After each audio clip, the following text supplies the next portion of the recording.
We are back in the real world with Coraline as she tells her real parents about her night in the other world.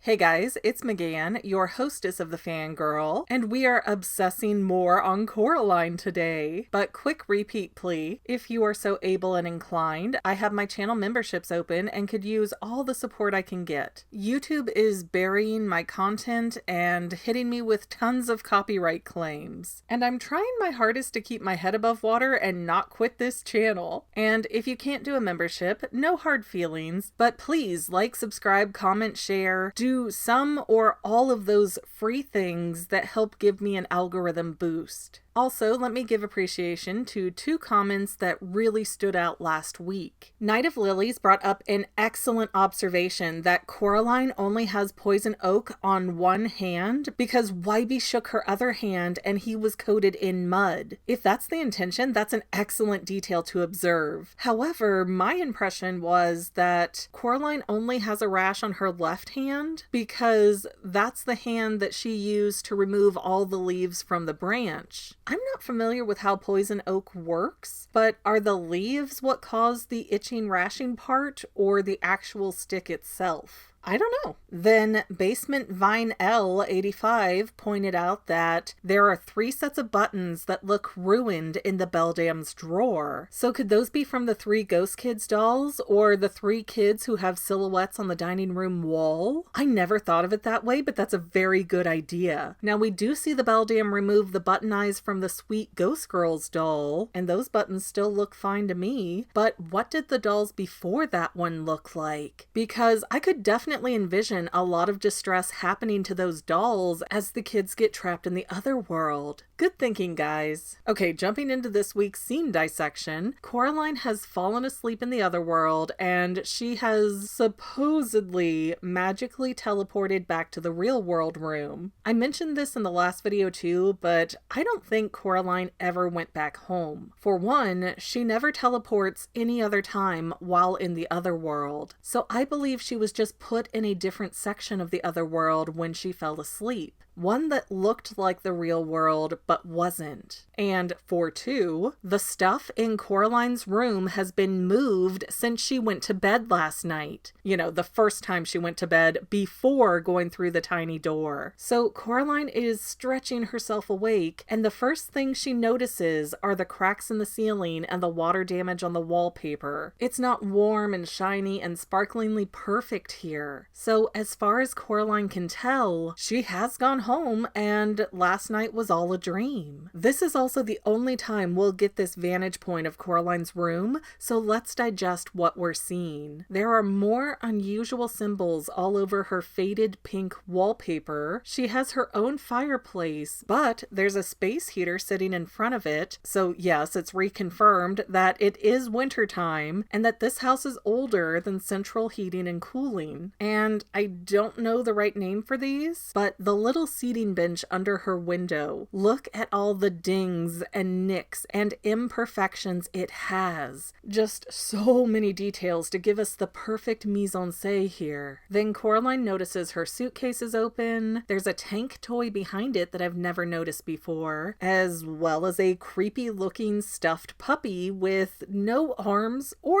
legs. Okay. Then we pan to the empty turtle shell and the button-eyed doll, sitting on the chair where the Beldam was. And that doll is the object that Coraline grabs and stares at for a moment. And the doll, with its blank eyes that double as the Beldam's eyes, stares back. Here, Coraline's expression looks as though she's unhappily absorbing that her visit to the other world was just a dream. And so she tosses the doll aside and goes to instinctively scratch her hand, only to realize that her rash is gone. But so is the mud. Now, in my own childhood mind, I think the lack of any mud residue would have told me that none of my experiences last night were real. However, the lack of a poison oak rash seems to make make Coraline believe that everything did happen. Although I've never had poison oak, so I don't know how long it takes to heal, but what if it had just gone away on its own while she was asleep? Also, I just noticed that Coraline sleeps in her firefly hair clip. Like, ouch. Those are rock hard against your scalp at night. I wouldn't want to do that. But then Coraline rushes to the small door only to be extremely disappointed when it's all bricked up, just like it was yesterday, further reinforcing that all of this was fake. And Coraline is so not ready to accept that because she even reaches out and gently smacks the brick wall to make sure that somebody didn't just put an illusion here to cover up the tunnel. Coraline has been so enchanted with the other world that she does not want to give up the possibility that it could be real. Then Coraline transitions to the kitchen where she's happily talking about her experience last night. And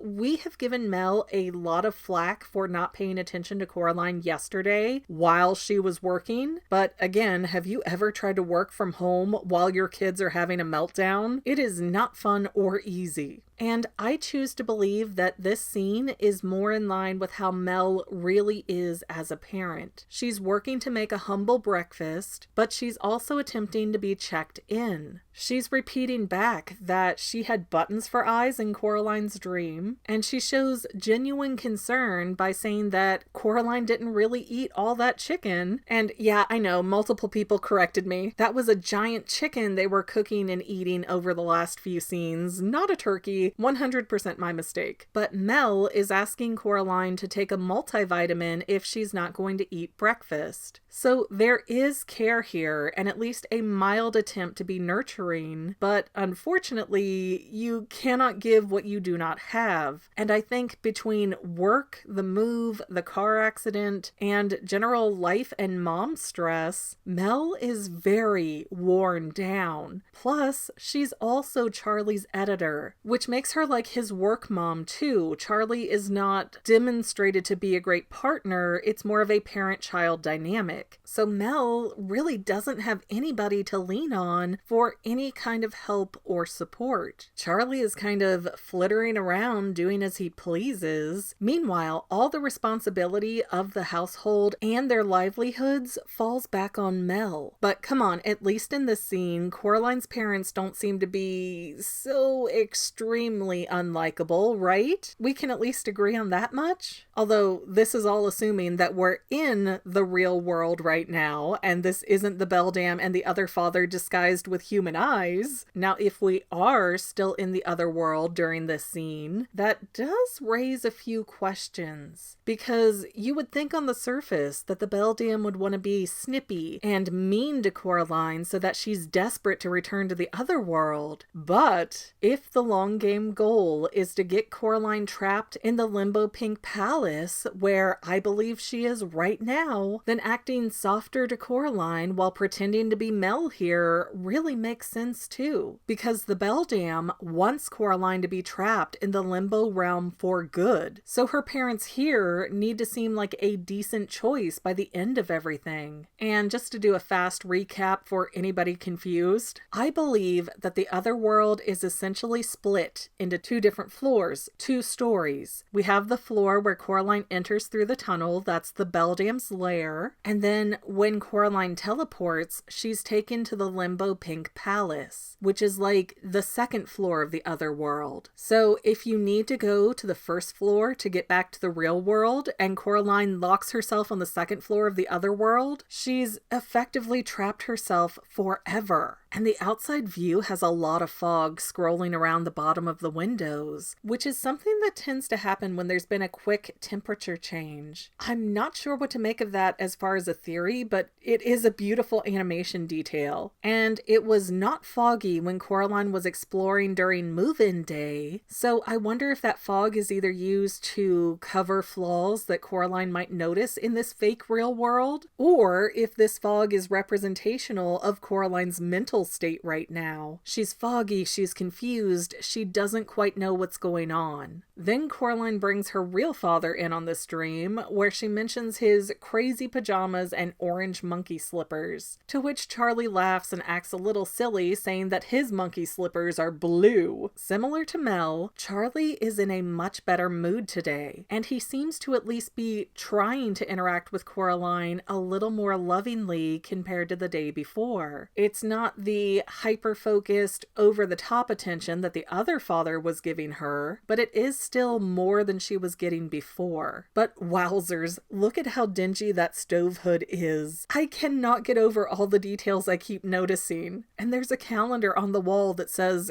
garden. Not even like, oh, here's a rose, oh, here's a chrysanthemum, just garden. However, Charlie is doing the gross out dad thing and starts asking if Coraline can get him some of that awesome mud because he's got rider's rash on his rear. But Mel clears her throat and kind of cracks the whip on his tomfoolery. She tells Charlie that he needs to get his pages done if he wants them edited. And Mel having these squinty eyes and a negative tone here really suggests that she is so incredibly irritated, but it really doesn't seem like any lines were crossed here. Charlie was eating breakfast while standing. He's got papers under his arm. It's not like he's just shirking off the work. He's literally stopping to eat and interact with their daughter. And that could be the stress of Mel having to manage Charlie all the time. Or this could have been a signal from the other mother to get the other father out of the way so that she can start the next phase of the plan. So Charlie walks away, surviving to joke another day, and Mel tells Coraline to go visit Miss Spink and Miss Forcible and tell them all about her dream. Mel is actively trying to get Coraline to leave the house so that they can, presumably, work in peace for a while. And if you know, you know, but old ladies love to glom onto kids and keep them wrapped up for hours. So sending Coraline to the basement apartment was essentially making her a hostage for the rest of the day. And we know that Coraline has a good idea that that's going to be the case, because as soon as her mother suggests it, Coraline gets wide-eyed and drops her spoon, then starts making a pouty face. This is not something that Coraline sees as a fun interaction that's going to make her day brighter. But sincerely, if Coraline is so bored and doesn't want to unpack, what's wrong with listening to the older ladies talk? Of course, I know as somebody who studies film that the real reason Coraline has to visit the neighbors is so that we, the audience, can get that first impression of the neighbors before we see their otherworld counterparts. And yes, that is extremely convoluted with my theory that we are still in the other world right now, but this kind of detail is what makes my theory so debate-worthy, because there is so much effort going on right now to make the real world seem more real than it actually is. Mel also seems to have already met Spink and Forcible because she has apparently called them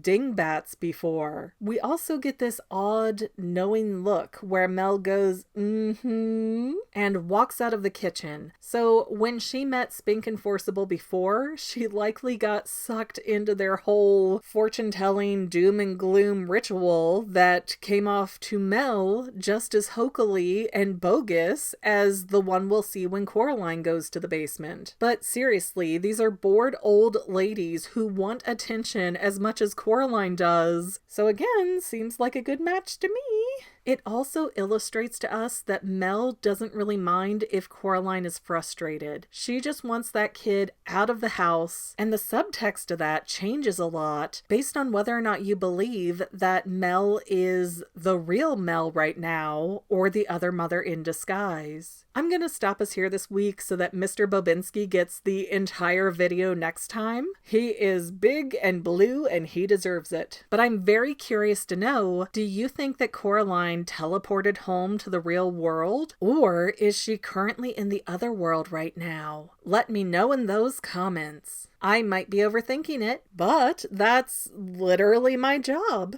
And to any of my members here on YouTube, a huge bottom of my heart thank you for all of your help and support. If you would like to become a paid channel member, there is a link in the description below. Thanks again, guys. Love you. Well, family members, we're almost done, but I want to invite you to hang out with me in some other places. I'm on Twitter and Instagram as my own personal self, and I have a Facebook page too, but I mostly just post photos over there. And sometimes people say, "Hey McGann, I want to mail you something. How do I do that?" Easy. Just click the About tab on my channel page, and my most current P.O. Box info will be right there. I also run another channel, The Family. It's really a hodgepodge channel where we might post anything. Oh yeah, and I also sell shirts and stickers and stuff with the Family and the Fangirl logos. If that is your cup of tea, I have a link in every description of every video. Finally, if you want to help out the Fangirl channel and make sure I'm putting out video essays for years to come, the best way you can help is by subscribing and watching more of my videos, whether they're new, old, whatever. Maybe even share one or two on social media, help spread the word. People who watch to the end of videos like you helps to tell the site, hey, this is a good video, we should recommend it to other people. So if you made it this far, leave me a comment of something like, hey, I made it to the end. Love ya.